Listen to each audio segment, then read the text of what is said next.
네, 오늘 드리는 말씀의 제목이 더 나은 삶에 대한 인식 세계관인데요. 더 나은 삶을 위하여서 오늘 잠언 성경은 우리에게 세계관을 갖도록 인도하고 계세요. 이게 이제 여호와 경외하는 자에게 주시는 지혜입니다. 네, 오늘의 제목은 오늘 말씀드리는 제목뿐이 아니고 10장부터 29장까지 매절마다 이루어지는 개별 잠언을 묵상하는 전체의 제목이라고도 볼 수가 있습니다. 이 점을 기억하시고 말씀에 함께 참여해 주시기를 바랍니다. 구약 성경은 39권입니다. 그 가운데 17권이 모세오경을 포함시키면 역사에 대한 기록입니다. 이 역사에 대한 기록은 과거에 하나님이 이스라엘 백성에게 어떻게 역사하셨느냐라는 기록이라고 볼 수가 있겠죠. 그 다음 또 17권은 우리가 대소선지서를 포함하는 선지서 성경입니다. 근데 이 선지서는 지금 하나님의 백성들을 회개하도록 말씀을 주신 것과 함께 미래에 하나님의 백성들의 삶을 예언하는 말씀이기도 합니다. 그런데 오늘 우리가 생각하고 있는 묵상하는 이 잠언 성경은 과거에 주신 말씀도 아니고 현재와 미래를 향한 말씀도 아니고요. 지금 우리에게 주시는 말씀이에요. 역사적인 배경도 없고 또한 많은 내용으로 강론하고 설명할 필요도 없이 지금 바로 현재에 나에게 주시는 하나님의 말씀입니다. 그렇기 때문에 모든 성경이 주인공, 소통하는 방식에서 주인공은 하나님이에요. 그러므로 우리가 성경 속에서 어떤 인물을 주인공 삼지 말고 그 주인공은 하나님이시라는 것, 그 하나님께서 하나님의 뜻을 성경의 인물들을 통하여 또 잠언 성경을 통하여 우리에게 알게 하시고 계시하신다는 것. 예컨대 다윗 같은 인물을 주인공으로 했을 때 여러분 그 다윗이 흠이 없는 인물입니까? 아니잖아요. 솔로몬 역시 마찬가지고요. 요셉도 역시 마찬가지예요. 성경의 흠이 기록되지 않았을 뿐이지 역시 가정에 여러 가지 갈등 요인이 있는 중에 자란 한 청소년일 뿐이잖아요. 그러니까 오늘 지금도 말씀하시는 하나님은 하나님이 주인공입니다. 아멘 됩니까? 내가 주인공 아닙니다. 나를 주인공 삼으소서 아닙니다. 여호와 하나님이 오늘 또 주인공 되셔서 나에게 말씀하시는 지금의 말씀이 잠언이고 과거에 말씀하신 말씀이 역사의 기록이고 미래를 향한 말씀이 선지서 성경이다. 그래서 우리가 이 17권씩 나누고 나면 남은 성경이 5권인데 욥, 시편, 잠언, 전도화가 이게 지혜서 즉 시가서 이렇게 말합니다. 근데 그 중에 지혜를 우리에게 알게 하는 말씀이 잠언, 전도서, 욥기입니다. 욥, 시편, 잠언, 전도화가 이렇게 성경에 기록되어 있지만 차례가 제가 처음부터 말씀드릴 때 잠언은 지혜에 대한 기초를 말씀하는 거고 전도서는 중급 지혜에 대한 견해를 말씀하고 있고 욥기는 고급 지혜입니다. 고난 중에도 하나님을 찾아가는 지혜이기 때문에 그 바로 신론 지혜다 이렇게 보는 거예요. 그렇다 보면 우리가 지금 묵상하고 있는 잠언은 지극히 현재의 내 삶에 주시는 아주 기본적인 지혜서이다. 이렇게 말씀을 묵상하며 배워가시는 은혜가 있기를 바랍니다. 그렇기 때문에 길게 해석할 것도 없고 역사적으로 무슨 강론을 많이 할 필요도 없습니다. 그렇기 때문에 여러분 한 절 한 절을 여러분 스스로 손가락으로 짚어가면서 읽고 은혜되면 아멘하고 이 말씀을 통하여 지혜를 얻어가면 하나님이 여러분의 삶에 복을 주시게 될 줄 압니다. 그래서 이 말씀이 어떤 이들은 어렵다 이야기할 수도 있는데 그 말씀은 달리 어려운 게 아니고 해석한다든가 강론하기에 어려운 게 아니라 그 말씀을 현재 내 삶에 적용 실천해 가기가 때로는 어렵다 여겨지기 때문입니다. 오늘도 제가 말씀 더 나은 삶에 대한 세계관 말씀을 한 3가지 주제로 드릴 텐데 오늘 우리가 지금 사고하고 생각하는 그러한 목표와는 그러한 노력과는 다른 부분이 있거든요. 그래서 어려운 겁니다.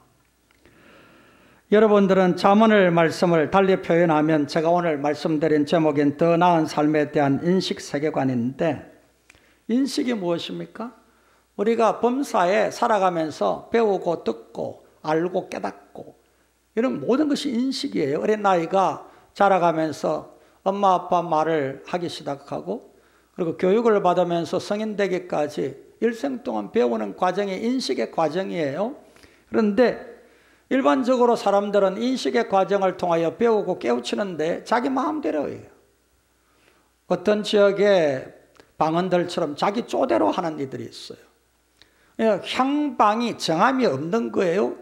때를 따라 자기 행편처지 따라서 자기 기분 내키는 대로 인식을 하게 되는 거예요. 그러니 오늘 하나님의 말씀 지혜는 그렇게 하지 말아라. 인식을 하되 올바른 세계관을 가져라 라는 겁니다. 그래서 이 세계관이라는 말은 인식하는 하나의 방식을 말해요. 인식하는 하나의 틀을 말하는 겁니다. 그러니까 우리가 이 세상을 살아갈 때 보고 듣고 배우고 생각하고 말하고 행동하는 모든 것이 인식의 과정인데, 이 과정을 자기 마음대로 자기 행편처지대로 자기 고집대로 그렇게 하지를 말고 여호와 하나님을 경외하는 자라면 바로 제대로 된 인식 세계관을 갖는데, 그게 뭐냐?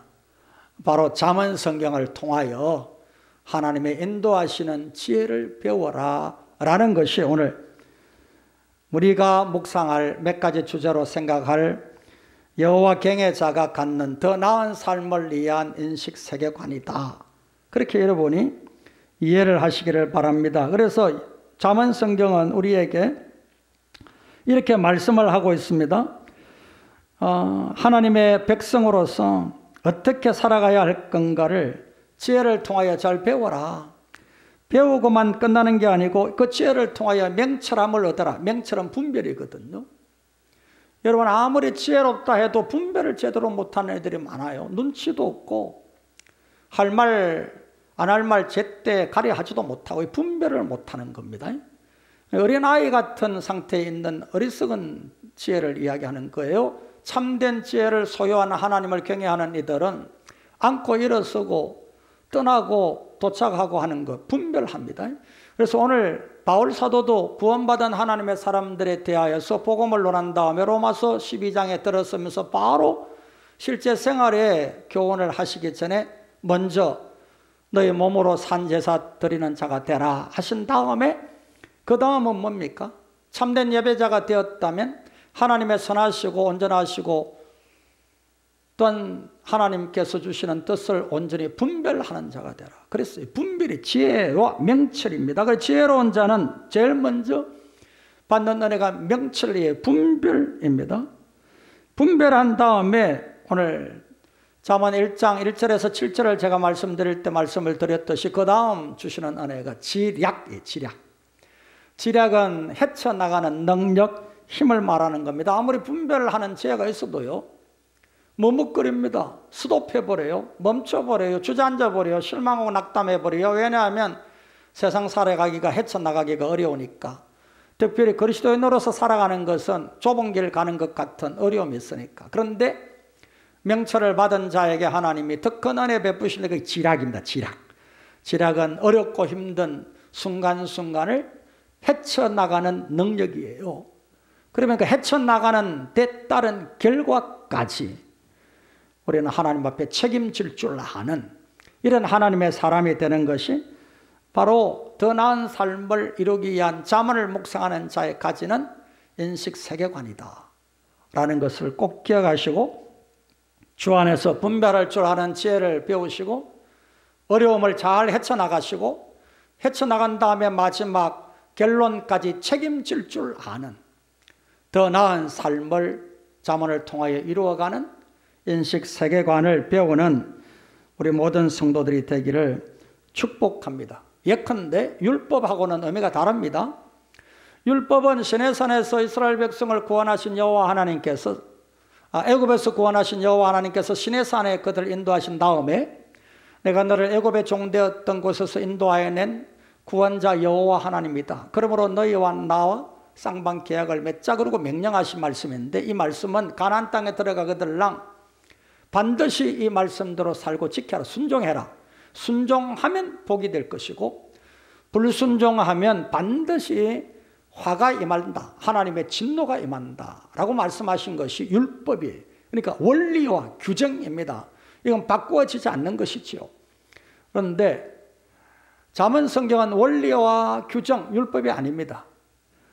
율법을 잘 지켜 순종할 수 있도록, 즉 하나님의 뜻대로 원리와 규정을 따라서 살아낼 수 있는 자로 지혜를 주시는 겁니다. 그래서 하나님의 말씀을 순종 잘할 수 있는 분별력을 갖게 하고, 그리고 어려움을 순종하여 갈 때 어려움이 있을 때의 지략을 가지고 잘 헤쳐가게 하고, 마지막에는 책임 있게 모든 일들을 잘 감당하게끔 하는 그러한 하나님의 주시는 은혜가 잠언의 말씀이라는 것을 기억해 보셔야 됩니다. 그래서 잠언 성경을 여러분 지금 읽어가십니다만 어느 한 절이든 잠언의 말씀대로 순종하지 아니하면 벌 주신다 하는 말씀이 없거든요. 이건 바로 율법과는 다른 의미의 지혜를 주시는 말씀이 잠언 성경이다. 그렇게 볼 수가 있는 겁니다. 그러므로 이 말씀을 통하여 여호와를 믿고 구원받은 하나님의 백성들이 하나님의 말씀을 순종하여 복받는 길에 지혜로움을 얻는 그러한 제대로 된 인식을 하면서 살고 세계관을 갖는 그런 말씀이 잠언이 되기를 축복을 합니다. 오늘 잠언 말씀을 16장 66절에서 19절까지 후반부에 있는 말씀 몇 절을 우리가 살펴보겠는데요. 16절 이렇게 말씀합니다. 지혜를 얻는 것이 금을 얻는 것보다 얼마나 나은고, 명철을 얻는 것이 은을 얻는 것보다 더 나으니라. 더 나은 삶에 대하여 우리에게 몇 가지 말씀을 하고 있습니다. 우리가 잠언을 묵상해 갈 때에 아마 여러분들이 일반적으로 잠언 중에 가장 기억에 남는 잠언 성경이 16장일 거예요. 16장은 33개 절수로 되어 있고 각각 독립된 개별 잠언입니다. 11절에 걸쳐서 여호와라는 이름이 나옵니다. 그렇기 때문에 여호와 잠언이다 이렇게 볼 수가 있고요. 마소라 원문 성경에 보면은 설명이 곁들여 있기를 특별히 17절이 잠언 중 잠언이다. 잠언 성경의 가장 요절이 되는 말씀이다. 그렇게 기록한 것도 볼 수가 있습니다. 그렇기 때문에 16장 말씀이 잠언의 가장 중앙에 위치해 있으면서도 가장 중요한 잠언의 한 내용을 담고 있다. 이렇게 보셔야 되죠. 17절 악을 떠나는 것은 정직한 사람의 대로이니 자기의 길을 지키는 자는 자기의 영혼을 보전하느니라. 지혜로운 자가 악을 떠나고 하나님의 말씀을 지켜 행함으로 복되다라는 것이 요절이 된다는 말씀입니다. 그래서 1절부터 여호와로 시작을 하고 33절 끝절에도 여호와로 이제 끝을 맺어요. 그렇기 때문에 여호와 잠언이 주를 이루는 잠언의 가장 중요한 장 중에 하나가 16장 말씀이다. 이렇게 이해를 할 수가 있겠습니다. 몇 가지 더 나으니라, 나으니라라는 말씀의 주제를 살펴갈 텐데, 이 나으니라라는 낫다라는 말씀은 감탄문인과 함께 의문문입니다. 무엇인가라는 말과 좋다라는 말이 함께 합성이 된 문장인데, 무엇이 좋은가라는 질문이에요. 그리고 얼마나 좋은가라고 말할 수 있는 겁니다. 무엇이 더 좋으냐, 무엇이 더 나으냐 라는 의문과 함께 감탄을 하고 있는 겁니다. 질문과 함께 감탄을 하고 있는 거예요.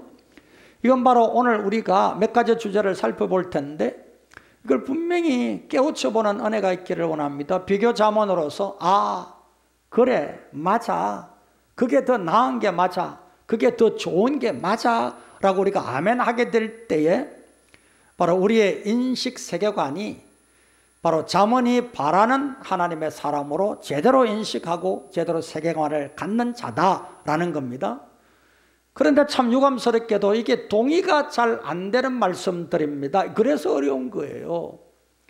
그냥 여러분 가장 설교할 때 아멘이 잘 나오는 설교는 로마서 성경이에요. 믿음으로 어렵다함을 받았습니다. 믿는 자는 어렵다함을 받고 하나님의 백성이 되었습니다. 그러면 모두가 다 아멘해요. 그런데 자, 구원받은 하나님의 백성이 가난하지만은 공유롭게 사십시오. 부한자로서 불의하게 사는 것보다 그게 낫습니다. 그러면 아멘 안 나와요. 왜냐하면 불의하게 살더라도 조금은 불의한 방법을 취하더라도 부자 되고 싶거든. 아멘이 안 나오는 거예요. 그래서 잠언 성경이 어렵다 그 말입니다. 그래서 잠언은 바로 그러나 그것이 더 나은 하나님의 백성으로서의 사는 인식과 세계관이다라고 가르쳐주고 있는 거예요. 그 첫 번째 주제를 그래서 오늘 성경에 잠언에 가장 많이 비교하여서 우리에게 더 나은 삶의 인식 세계관을 말씀하시는 부분이 돈, 소득이에요. 소득에 대한 말씀을 한번 보겠습니다. 잠언 15장 16절 보면 가산이 적어도 재산이 적어도 여호와를 경외하는 것이 크게 부하고 번뇌하는 것보다 나으니라. 부하고 번뇌하는 것보다 가난해도요 여호와를 경외하는 것이 더 좋다. 이게 얼마나 좋으냐 그렇게 우리에게 감탄하면서 묻고 있는데 글쎄 가난한 것보다는 부자가 낫고 조금 정직하게 살지 못해도 부자 되는 게 더 좋잖아. 이런 쪽으로 가버리는 거예요. 그렇게 샛길로 빠지는 거예요. 그러다 보니 잠언 성경이 어렵다. 그렇게 말씀되어지는 것이죠. 바울 사도는 여러분 부하고 번뇌하는 것보다 가난하면서 여호와를 경외하는 것이 나음을 그 아들 디모데에게 아주 자세하게 설명을 합니다. 참 친절하게 설명을 합니다. 제가 읽어가면서 말씀드리겠습니다. 디모데전서 6장 6절부터 10절 그러나 자족하는 마음이 있으면 경건은 큰 이익이 되느니라. 여호와 경외하는 하나님의 사람들에게 가장 큰 이익이 되는 게 뭐냐? 자족입니다. 자족하는 삶. 자, 7절에 왜 자족해야 되느냐? 근거와 이유가 분명합니다. 자, 우리가 세상에 아무것도 가지고 온 것이 없음에 또한 아무것도 가지고 가지 못하리니 8절에 우리가 먹을 것과 입을 것이 있은즉 족한 줄로 알 것이니라. 아멘 됩니까? 그러니까 믿음으로 구원받으며 아멘 하십시오. 그럼 다 큰 소리로 아멘 하는데 먹을 것과 입을 것이 있은즉 족한 줄로 아십시오. 그러면 아멘이 조금 나올라 말라 그러는 거예요. 그래서 잠언이 어려운 거예요. 그래서 여호와 하나님의 백성으로 복되고 행복하게 살아내는 인식 세계관이 어렵다. 그렇게 볼 수 있는 거예요. 그러나 분명하게 말씀합니다. 9절에 부하려 하는 자들은 시험과 올무와 여러 가지 어리석고 해로운 욕심에 떨어지나니 곧 사람으로 파멸과 멸망에 빠지게 하는 것이라. 10절에 돈을 사랑함이 일만하게 뿌리가 되나니 이것을 탐내는 자들은 미혹을 받아 믿음에서 떠나 많은 근심으로 자기를 찔렀다. 경건의 이익이 하나도 안 됐다는 거예요. 부자 되려고 발부동 쳐다 보니까 불의를 행하고 파멸과 욕심과 정욕에 떨어지는 사람이 많더라는, 거의 다 그렇더라는 거예요. 그러니 자족함으로써 살아가는 것, 그게 얼마나 행복하냐. 더 낫다는 거예요. 더 낫다. 더 좋다는 거예요. 그러면 이걸 인정할 줄 아는 자가 잠언을 통하여 은혜 받은 자입니다. 근데 이걸 돌에 흔듭니다. 그래도 부자 돼야 되지. 그래도 돈이 많아야 되지. 그렇게 생각하면서 도래를 흔들다 보니까 잠언이 은혜가 안 되는 겁니다. 아울러서 불의를 겸한 소득보다 공의를 겸한 적은 소득이 더 좋다고 말씀하는데 잠언 16장 8절 적은 소득이 공의를 겸하며 많은 소득이 불의를 겸한 것보다 나으니라. 이 겸한다라는 단어는 같이 함께 그런 뜻이에요. 불의와 함께 불법한 방법으로 부자되고 그러나 공의로운 방법으로 살기 때문에 가산이 적을 수 있다. 그런 말씀이에요. 여러분 정말 주 안에서 비록 내가 가산이 적고 부유하지 못하더라도 공의와 함께 내가 번 것 가지고 정당하게 땀 흘려 번 것으로 살아감이 하나님 앞에 복되다. 아멘 되기를 축복합니다. 저는 그렇게 여러분이 복되기를 간절히 소망합니다. 여러분 부자 되세요, 복 받으세요 라는 인사를 합니다. 그러면 무슨 방법으로든지 세상 방법 다 동원해서 불의와 불법한 방법으로도 돈 많이 벌어라 말 절대 아닙니다. 설교자가 그렇게 복을 빌 리도 없고, 그러므로 주 안에서 반드시 명심할 것은 정당한 방법으로 공의와 함께. 여러분, 이 시대가 지금 젊은이들이 공의와 정의를 부르짖으면서 정권을 뒤흔들고 있음에도 불구하고 그 20대 30대 젊은이들마저도 불의와 공의대로 하지를 않더라는 사실입니다. 할 수만 있다면 무슨 방법을 동원해서든지 부자 되려고 노력을 하더라 그 말이에요. 그러면서 그들은 오늘 정치권을 향하여 공의로 와라 정의로 와라 소리 외치는 이 아이러니한 고통스러운 현실 앞에 우리가 가슴을 칠 수밖에 없다는 겁니다. 주 안에서 다시 한번 정말 이 땅에 진정한 공의가 이루어집니까? 그렇게 외치고 그렇게 촛불을 들고 그렇게 밤낮으로 부르짖는데 공의와 정의는 전혀 이루어지지 아니하더라 그 말입니다. 하나님의 말씀을 떠나 있기 때문입니다. 교회가 하나님의 말씀을 떠나 있고 여러분들이 하나님의 말씀을 떠나 있기 때문입니다. 각자 자기 마음대로 자기 생각 내키는 대로 오늘 공의를 말하고 정의를 말하다 보니까 자기 편이면 다 찬성하고 자기 편이 아니면 다 반대하는 이런 어리석은 불의를 우리도 행하고 있더라 그 말입니다. 주 안에서 자문의 말씀을 깊이 묵상해 가시기를 바랍니다. 그리고 부끄러움 마음일지라도 자문의 말씀이 올바른 인식 세계관으로 나를 이끄는 말씀이다 하고 이 말씀을 통하여 여호와 하나님의 뜻을 순종하는 데까지 이르르는 지혜로움을 얻는 은혜가 주 안에 있기를 원합니다.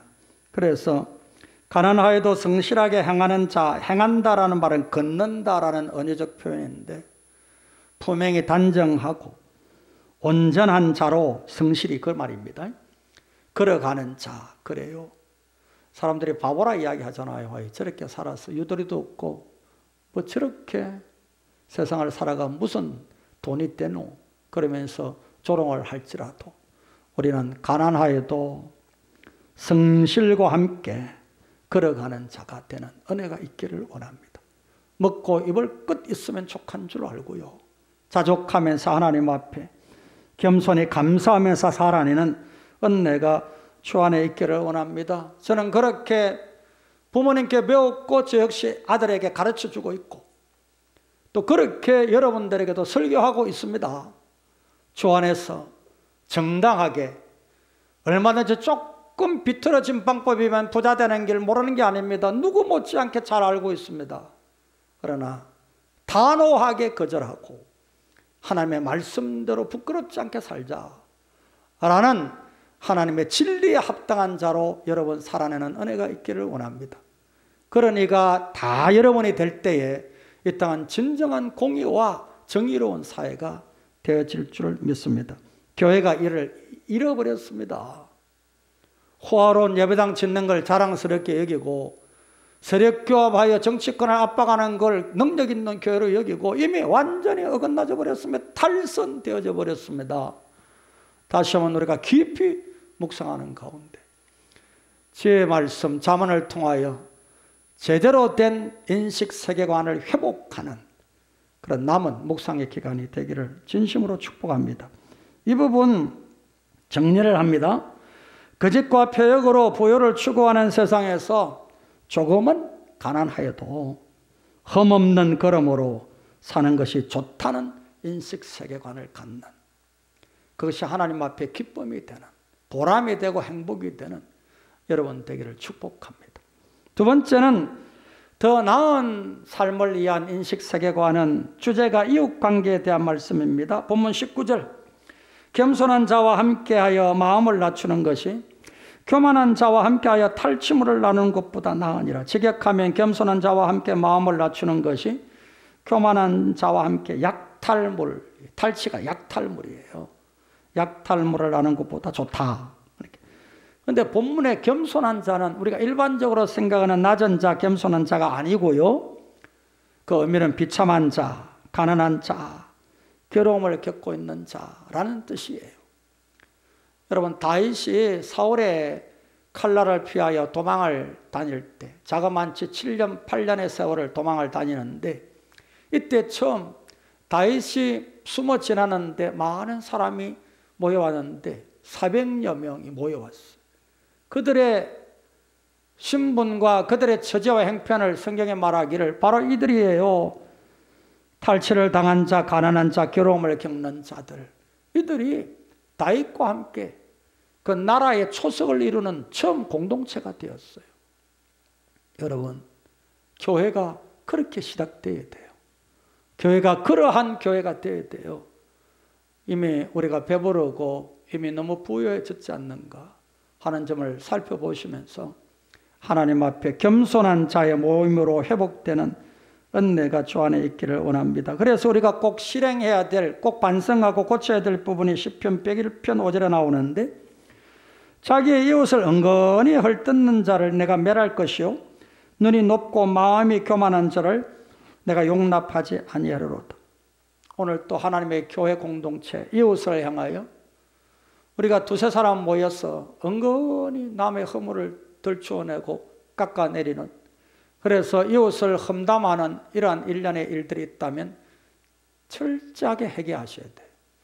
지나간 일이 기억나거들랑도 철저히 회개하셔야 돼요. 앞으로는 예면 예 아니면 아니라 신뢰를 얻을 만한 사람이 되어야 돼요. 잘못은 잘못했다 고백할 줄 알고 하나님 앞에 반드시 고쳐나가겠다고 이야기하고, 특별히 공동체 앞에서 하나님 앞에 은근히 남을 헐뜯는 일이 있었다면 공동체 앞에서 용서 구해야 돼요. 그리고 정말 진정으로 하나님의 나라를 세워가는 신뢰 있는 자로 이웃을 세워가야만 됩니다. 이웃을 험담하고 이웃의 관계를 허무는 이러한 일련의 우리의 잘못들을 한번 수정해 보시는, 고쳐보시는 은혜가 주 안에 있기를 축복합니다. 그래서 정리합니다. 이웃을 헐뜯는 교만한 자들과 탈취물을 나누는 것보다는 가난한 자들과 함께하는 것이 더 나은 삶이다 라는 거 기억하셔서 주의 나라 세우시는 더 나은 삶을 향한 올바른 인식 세계관을 갖는 여러분 되기를 축복빕니다. 세 번째 한 가지 더 생각할 수 있는 부분이 가정이에요. 가정과 가정 공동체를 말하는 겁니다. 넓게 보면, 크게 보면 교회까지 봅니다. 잠언 21장 9절 25장 4절이 똑같아요. 말씀이 다투는 여인과 함께 큰 집에서 사는 것보다 움막에서 사는 것이 나으니라. 그리고 잠언 21장 19절에는 다투며 성내는 여인과 함께 사는 것보다 광야에서 사는 것이 나으니라. 그게 더 좋다, 그렇게 말씀해요. 여기에서 여인은 아내를 정확하게 말하는 말씀은 아닙니다. 단어상 이건 큰 집이라 했기 때문에 아마 대가족을 이야기할 수 있겠어요. 할머니도 있고 자기 아내도 있고 고모도 있고 이모도 있을 수 있고 그래요. 우리가 옛날에 대가족이 집이 조금 넓은 곳에서 함께 더불어 살았던 것을 생각하시면 돼요. 그런데 여인들과 함께 다툰다는 말은 가족이 불화한 거죠. 가족의 맨날 싸움이 쌈박질이나 하는 그러한 가정을 이야기하는 거죠. 참 유감스러운 것은 제가 어릴 때 이렇게, 요즘 아파트 생활이니까 싸워도 뭐 소리가 잘 안 들립니다. 제가 하루는 11시, 12시 잠자고 있는데 우당탕탕 거리고 야단났어요. 그 아파트인데도 아래층인지 위층인지 옆집인지 그렇게 크게 싸우는 소리를 듣고, 야, 이 야밤에 저렇게 요즘도 싸우는 분이 있구나, 그런 안타까운 마음을 제 아내와 함께 나눈 적이 있는데, 옛날에는 허다했죠. 동네에 보면 뭐 다 오픈된 그런 집 구조인데 얼마나 뭐 아들 딸 보고 막 쌍욕을 다 하는 엄마 아빠, 죄송합니다만 나가 뭐 죽어라 하는 말부터 시작해서 이놈이 원수다 하는 말부터 시작해서 참 우리가 참 불행한 어린 시절을 살았다라는 마음을 가끔 제가 가져보는데, 여러분, 다툼은 바로 가정을 허무는 겁니다. 주 안에서 결코 크고 작은 다툼을 멈추시는 은혜가 있기를 원합니다. 아울러서 이건 장소적인 의미에서 차라리 광야가 낫다, 차라리 움막이 낫다, 이건 이제 다락방을 말하는 거예요. 산꼭대기 방을 말하는 겁니다. 옥탑방을 말하는 거죠. 그게 차라리 낫다. 요즘은 뭐 옥탑방도 미화되어서 이제 뭐 여러 가지 좋은 프로그램도 옥탑방에서 진행하고 하는데 여러분 이 옛날에 옥탑방이라는 것은 얼마나 고통스러운지 모릅니다. 제가 한번 옥탑방에 사는데 한겨울이 되니까 코가 얼고 입이 다 얼었어. 여름 되면 코 입부근과 입부근이 새파랗으면 너 친구들이 얼굴이 왜 이렇게 새파랗냐? 너 얼어서 그런 거예요. 여러분 걸레와 수건을 짜가지고 닦다가 머리맡에 두면 이게 깡그리 얼어가지고 꽁꽁 얼어 있었습니다. 옥탑방 여러분 이게 참 원막 같은 것은 그렇게 고통스러운 거처입니다. 다투는 여인과 사는 것보다 차라리 그게 낫다 할 정도니까 잠언의 말씀이 다투는 것이 얼마나 나쁜가, 한 집안에서 다투는 것이 얼마나 나쁜가를 반증해 주는 교훈이죠. 아울러서 잠언 15장 17절 말씀에는 마음과 관련이 되는데요. 같이 한번 읽어볼까요? 오늘 지금 다른 것은 다 있더라도 이 말씀은 꼭 잠언의 말씀을 적용해 보시기를 바랍니다. 같이 한번 읽겠습니다. 채소를 먹으며 서로 사랑하는 것이 살찐 소를 먹으며 서로 미워하는 것보다 나으니라. 여러분 다들 고기 좋아하시잖아요. 살찐 소, 암소고기 더더욱 좋아하시잖아요. 근데 제가 한 20년 전으로 기억합니다. 현대 질병, 대표적인 질병이 암, 고혈압, 당뇨 이런 것들이 왜 생긴 줄 아십니까? 가난하고 어려울 때는 없는 병들이었습니다. 생긴 이유는 영양 과잉 때문입니다. 살찐 소 잡아서 먹으면서 너무 잘 먹어서 생긴 병입니다. 그래서 조금 잘 먹지 않을 필요가 있습니다. 음식을 좀 좋은 것들을 조금 거절할 수 있는 지혜가 있기를 원합니다. 그래야 여러분의 몸에 독초를 빼낸다고 황사나 무슨 비타민제 먹고 그러는데 독을 먹고 난 다음에 또 약 먹는 이런 어리석은 삶을 우리가 지금 살아내고 있습니다. 짐승도 안 그러는데 동물도 충분히 음식을 다 먹고 나면 소화될 때까지는 옆에 잡아먹을 양식이 있어도 끄들도 안 보고 편안하게 잠만 자고 활동을 합니다. 그런데 인간은 말이죠. 먹고 난 뒤에 더 먹고 싶으면 소화제 먹어가면서 먹거든요. 배탈 나가면서 먹어요. 이게 인간의 욕심이죠. 그러다 보니까 영양 과잉 상태가 되어서 살찐 소, 진수성찬 그걸 거절하지 못하다 보니 고혈압, 당뇨, 암 이런 것들이 현대 질병으로 계속 생겨납니다. 세 사람 중에 한 사람이 암이라 그러면 계속 생겨납니다. 이제는 아마 제가 볼 때는 제 나이 이상 70 이상을 사는 분들은 암과 함께 버타면서 살아내야 될 그런 세상이 올 수도 있습니다. 그러므로 여러분 조심하여서 차라리 채소를 먹으며 우리가 마음의 즐거움을 갖는 것이, 그래서 마음의 즐거움은 양약입니다. 그러므로 주 안에서 다시 한번 우리의 식단까지도 죄를 한번 이 잠언을 통하여서 가져보시는 은혜가 있기를 원합니다. 그래서 주 안에서 하나님 앞에 이 식문화, 제가 음식을 가려 먹는 걸 한 10수년부터 하니까 어떤 권사님은 저보고 아직도 그거 하느냐고, 그래서 그래 하다 하니까 독하다 그래. 독하. 먹고 싶은 것도 안 먹고 그걸 정말 거절하는 것이 얼마나 독한지 웃으면서 그런 이야기를 하세요. 그런데 결단할 필요가 있습니다. 주 안에서 건강은 여러분이 스스로 지키는 거지. 건강하게 해주세요. 40일 금식을 해도 여러분 하나님이 그건 네 몫이다. 네 입으로 들어가는 것, 네 입으로 네가 마시는 것, 네 입으로 네가 먹는 것, 그것 때문에 입으로 들어가는 고기 그대로 네 몸을 형성하는 거니까 네가 할 일이지. 내가 무슨, 하나님은 그렇게 말씀하십니다. 그러므로 참된 지혜자는요, 먹고 마시는 것도 올바른 여호와 경외하는 자의 인식 세계관으로 하는 자입니다. 그리고 주 안에서 지금이라도 이 말씀을 나에게 주시는 귀한 교훈으로 받아 우리의 인식 세계관이 건강해지는 하나님의 사람들이 되시기를 축복합니다. 제가 그랬다니까요. 믿음으로 먹으면 해될 것이 없다고 그렇게 시금방진 소리하고 다녔던 전도사예요, 목사예요. 그런데 하나님이 주시는 지혜를 가지고 깨닫고 나니까 먹는 것, 마시는 것 그대로 내 건강이 되는 거라는 걸 철저히 깨닫게 해주셨어요. 주 안에서 오늘 또 채소 먹으며 마음으로 기쁨을 가지고 즐겁게 생활하시면서 건강한 삶을 이루어가는 우리 모든 성도들이 되시기를 축복합니다. 점점 더 건강, 암, 혈압, 당뇨가 이제는 소아 비만까지, 소아들까지, 어린 아이들까지 온 세계가, 세계보건기구가 걱정을 해야 될 정도로 지금 오늘 거기에 이르렀습니다. 이건 단식할 일 가운데 하나예요. 저 안에서 지혜롭지 못한, 미련하고 패역한 거만한 자들이 너무나 이 땅에 덕시고 많아져서 이런 결과가 생겼다고 저는 잠언을 묵상하면서 깨닫습니다. 저 안에서 겸비하여 지혜로운 잠언의 말씀을 통하여 건강한, 지금보다 더 나은 삶으로 우리의 인식 세계관이 형성되어지는 은혜로움이 있기를 축복합니다. 기도합니다. 우리